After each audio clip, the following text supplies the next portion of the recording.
हर दिल में एक दर्द छुपा होता है, बस बयां करने का अंदाज जुदा होता है। कोई अश्कों से बहा देता है और किसी की हंसी में भी दर्द छुपा होता है। कैंसर भी तो दर्द का दूसरा ही नाम है और आप भी बखूबी अपने उस दर्द को अपनी हंसी में छुपा देते हैं, जो कि आप ही तो नहीं चाहते कि किसी को इल्म भी हो कि आप कैंसर से पीड़ित हैं। कैंसर से पीड़ित होना कोई शर्म की बात नहीं है। बात शर्म की तब हो जाती है जब उस बात को आप आगे नहीं बताते और उसका सही ट्रीटमेंट नहीं ले पाते, क्योंकि वो दर्द नासूर बन करके आपकी जिंदगी को खत्म कर सकता है। हम इस सोच को समझ सकते हैं, तभी हम लेकर आए हैं अपना ये खास कार्यक्रम, कैंसर हीलर, आशा की एक किरण। कैंसर हीलर के जरिए हम चाहते हैं कि आप अपने अंदर एक तब्दीली लाएं, कैंसर को समझें और ये समझें कि ये बीमारी अगर आपके पास रहेगी तो आप टूट जाएंगे, आपके अपने भी आपसे दूर हो जाएंगे, क्योंकि आपका साथ तो उन्हें मिलेगा ही नहीं ना। मसीहा हमारे पास हैं जो आपको कैंसर के बारे में अवेयरनेस देते हैं, जो जानते हैं कि किस तरह से आपको इस बीमारी के बाहर लाना है। डॉक्टर तरंग कृष्णा, आइए मिलते हैं इस शख्सियत से।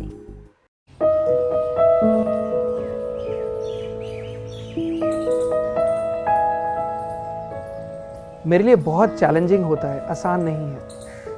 वो उम्मीद करते हैं कि डॉक्टर साहब किसी तरीके से उन्हें बचा लीजिए। एक ऐसा खौफ उनके अंदर पैदा हो गया है जिसमें उन्हें साफ दिख रहा है कि उनका परिवार खत्म हो जाएगा। ऐसे में उस पेशेंट को उम्मीद देना, ऐसे में उस पेशेंट को होप देना कि नहीं, जितना जीना है एटलीस्ट क्वालिटी ऑफ लाइफ के साथ तो जियो।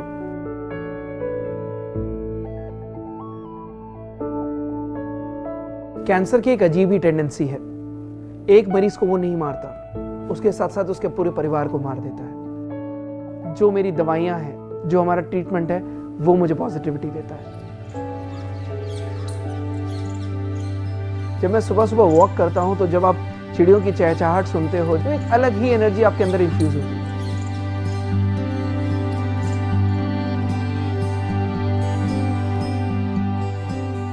जब आप अपने परिवार में रहते हैं, आपको वाइफ से, बच्चों से, हर किसी से पॉजिटिव एनर्जी मिलती है। पेशेंट जब मेरे क्लिनिक पर दोबारा आता है और उसके चेहरे पर मैं जब खुशी देखता हूँ तो मैं समझता हूँ कि आज मैं फिर जीत गया, एक और लाइफ बचा ली, एक और मरीज को बचा लिया जो कैंसर से जूझ रहा था, एक परिवार बचा लिया। कैंसर हीलर सेंटर का मिशन है अ न्यू बिगनिंग, एक नई शुरुआत। आपकी इस जर्नी में मैं आपके साथ खड़ा हूँ, कैंसर हीलर सेंटर आपके साथ खड़ा है, और मैं तब तक आपके साथ कदम से कदम मिलाकर चलूंगा जब तक हम कैंसर से जीत नहीं जाते। और जब आप जीतते हैं कैंसर से, तब उस जीत में मेरी। हमारे साथ मौजूद हैं वो मसीहा, वो सेवियर, डॉक्टर तरंग कृष्णा। चलिए स्वागत करते हैं उनका। वेलकम डॉक्टर साहब।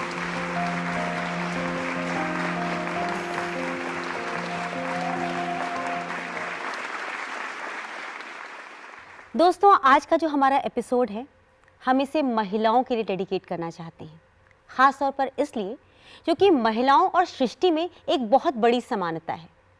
वो नई जिंदगियां देती हैं। अगर उन्हें छेड़ दिया जाए, उन्हें परेशान कर दिया जाए, तो वो तबाही का कारण भी बन जाते हैं। आप देखिए ना, सृष्टि में हर चीज़ मौजूद है, हर खूबसूरती है। अगर हम छेड़छाड़ करते हैं, खिलवाड़ करते हैं, डिसबैलेंस होता है, तो कितनी तबाही मच जाती है। वैसे ही तो आपकी महिलाएं भी हैं। ये जो औरतें होती हैं, घर में माँ के रूप में हमारे पास जो होती हैं, वो हमारा बहुत ध्यान रखती हैं, एक नई जिंदगी का सृजन करती हैं, उनका पालन पोषण करती हैं। लेकिन अगर उनका ध्यान न रखा जाए, अगर उनकी परेशानियों को नज़रअंदाज कर दिया जाए, तो एक समय ऐसा आता है कि उनकी बीमारी से ही हम सब के सब बिखर जाते हैं, क्योंकि वो हमें समेट कर रखती हैं। तो ये प्रोग्राम सिर्फ महिलाओं के लिए ही नहीं, उन पुरुषों के लिए भी हैं जो किसी के पिता हैं, किसी के भाई हैं, किसी के पति हैं। अगर आप अपना साथ देते हैं, अगर आप उनकी परेशानियों को समझते हैं, तो यकीन मानिए आपकी ज़िंदगी इस पृथ्वी पर ही स्वर्ग के समान रहेगी। आज हम बात करेंगे ओवेरियन कैंसर के बारे में। ये रोग आमतौर पर औरतों को ही होता है, किसी भी उम्र में हो सकता है, लेकिन क्यों होता है, बचाव के लिए क्या करना चाहिए, सिम्टम्स क्या होते हैं, इसके बारे में हो सकता है कि आज तक आप जागरूक न रहे हों। लेकिन आज इस कार्यक्रम को देखने के बाद आपकी आंखें खुल जानी चाहिए। हमारा मार्गदर्शन करने के लिए हमारे साथ डॉक्टर साहब मौजूद ही हैं, डॉक्टर तरंग कृष्णा जी, जो कि जाने माने कैंसर एक्सपर्ट हैं। डॉक्टर साहब, आज हम ओवेरियन कैंसर के बारे में बात करना चाहते हैं। महिलाओं को हम हमेशा से पिलर मानते हैं, वो पालन करता है, अगर उसको कुछ हो गया तो पूरा परिवार बिखर जाता है। तो ओवेरियन कैंसर के बारे में मैं चाहती हूँ कि जितना हम औरतों को समझाते हैं, हम उतना ही पुरुषों को भी समझाना ज़रूरी है। आपको क्या लगता है? बिल्कुल, मैं ये मानता हूँ कि महिलाएं पूरे घर का पिलर होती हैं, महिलाएं पूरे घर का स्तंभ होती हैं। जनरली वो एज अ पत्नी वो अपने पति का ध्यान रखती है, अपने बच्चों का पालन पोषण करती है, अपने जो दादी हो जाती हैं वो इवन अपने पोतों का, पोतियों का, बेटे बहुओं का, बेटी की शादी करती है, उसका भी पूरा घर देखती है, अपना घर देखती है। सो पूरे परिवार का स्तंभ, पूरे परिवार का पिलर एक्चुअली में महिला है। ये सब करने में वो कहीं ना कहीं एक केयरलेसनेस करती है, एक लापरवाही करती है। खुद की देखभाल करना, खुद की अपनी सेहत की देखभाल करना। मैं मानता हूँ कि भले ही वो सुबह मॉर्निंग वॉक्स पे ज़रूर जाती होंगी, योगा शायद ज़रूर करते होंगे, जॉगिंग भी करते होंगे, बट ओवरऑल क्या वो अपना हेल्थ स्टेटस मेंटेन करते हैं? क्या वो अपना जो अपना शारीरिक जांच करानी होती है, जो अपनी जांचें करानी होती है, क्या वो करते हैं? नहीं।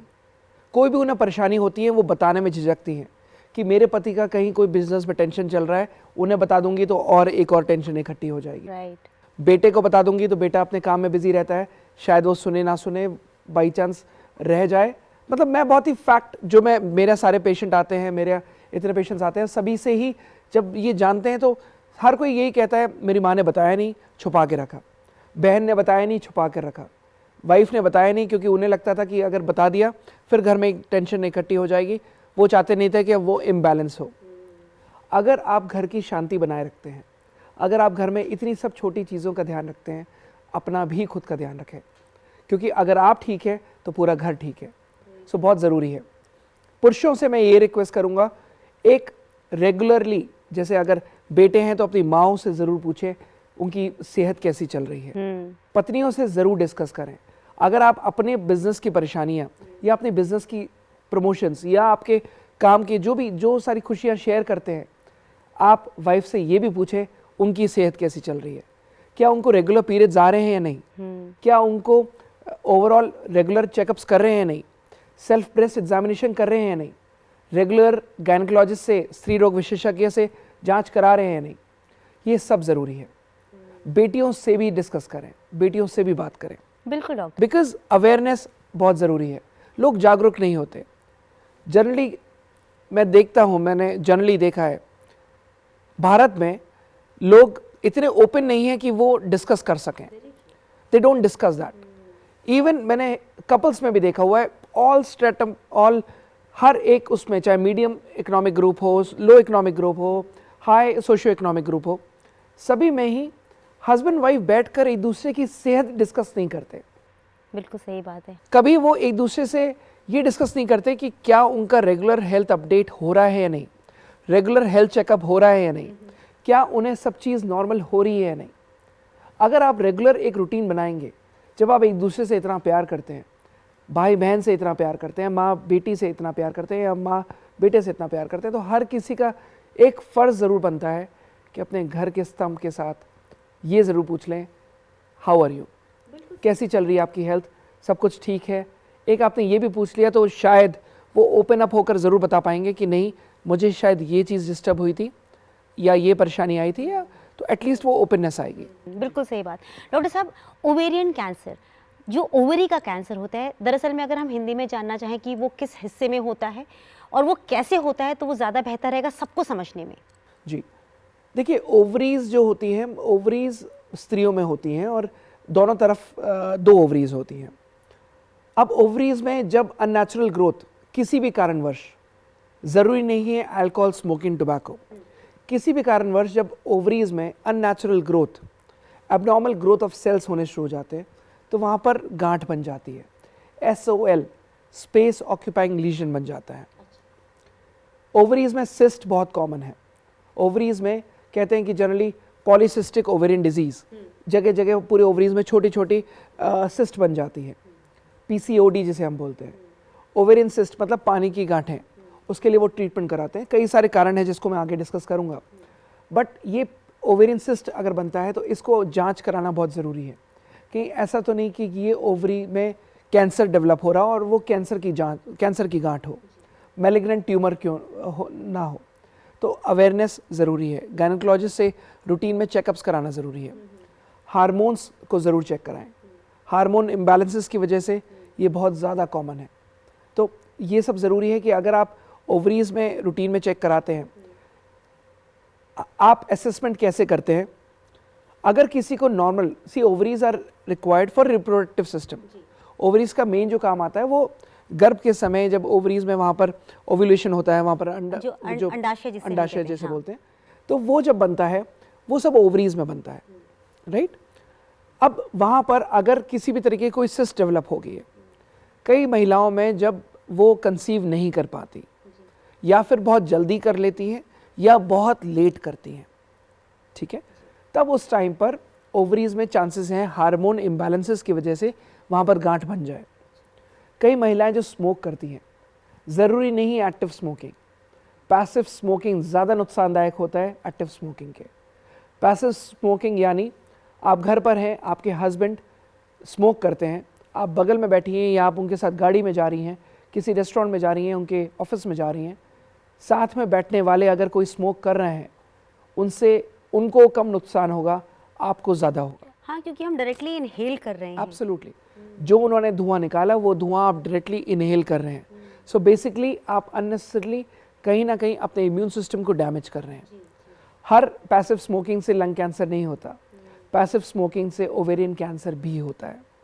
जो भी बॉडी के आपके इम्बैलेंस इम्यूनिटी को तोड़ता है, ख़त्म करता है, उससे कैंसर कहीं ना कहीं डेवलप हो जाता है। डॉक्टर साहब, जो लोग हार्मोन्स की दवाइयाँ भी लेते हैं, बिल्कुल, वो भी उसका मतलब ओवेरियन कैंसर का एक रीज़न हो सकता है? बिल्कुल हो सकता है। जो लोग हार्मोनल ट्रीटमेंट कराते हैं, कई बार देखा गया है कि इवन कई महिलाएं अपने स्किन के लिए, अपने ग्लो के लिए, अपने कई सारे चीज़ों के लिए ट्रीटमेंट्स कराती हैं।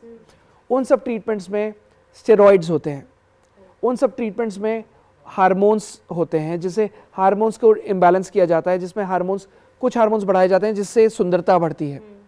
इस तरीके के हार्मोन्स कोई भी तरीके से अननेचुरल तरीके से करना ओवेरियन कैंसर का कारण हो सकता है। कई सारे केमिकल्स जो महिलाएं लेती हैं अपने स्किन को इम्प्रूव करने के लिए, ओवरऑल अपनी ब्यूटिफिकेशन कराने के लिए, किसी भी चीज़ के लिए, इससे भी ओवेरियन कैंसर हो सकता है। बॉडी में एक नेचुरल इक्विलिब्रियम पे रहती है।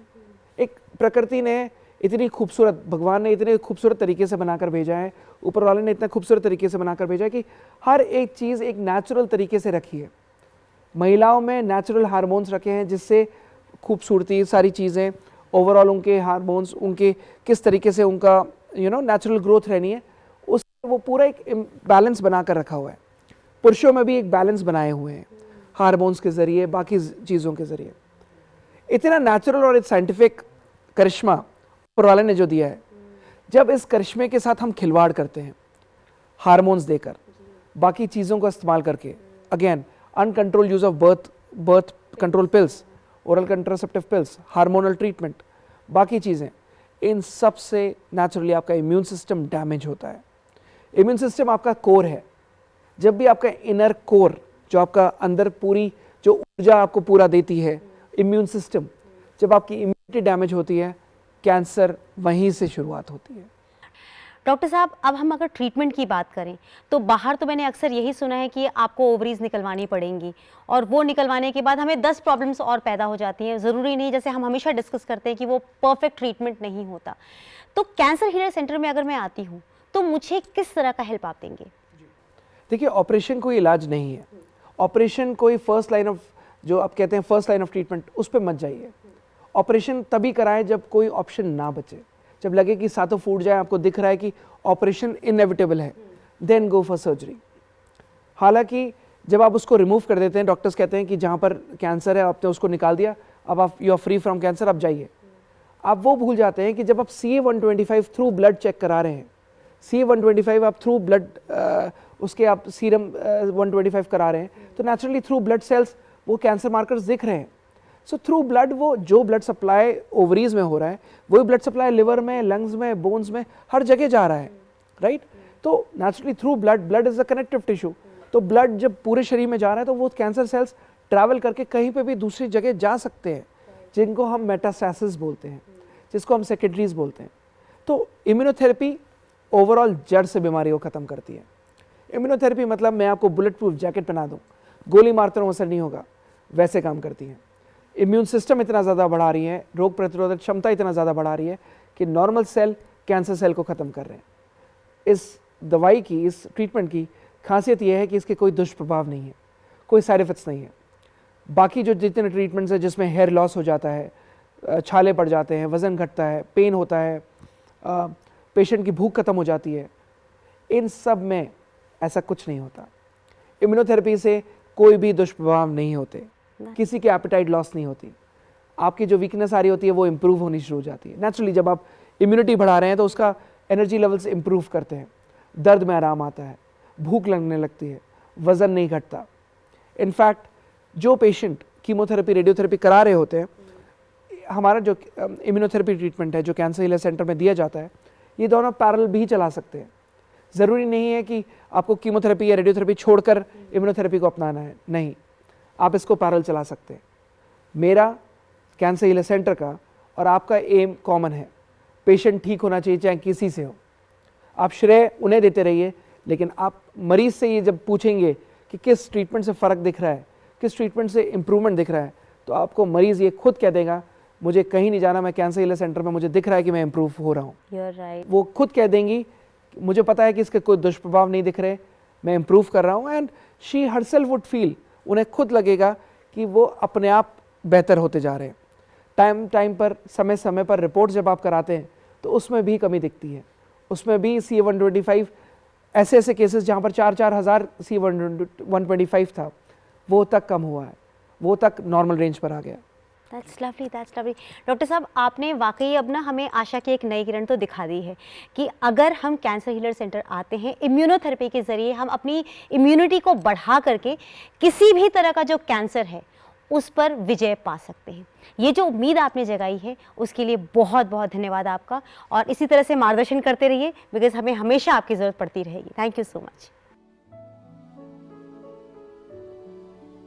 Cancer healer centre, central clinic, D842, new friends colony, behind Surya hotel, new Delhi 110025।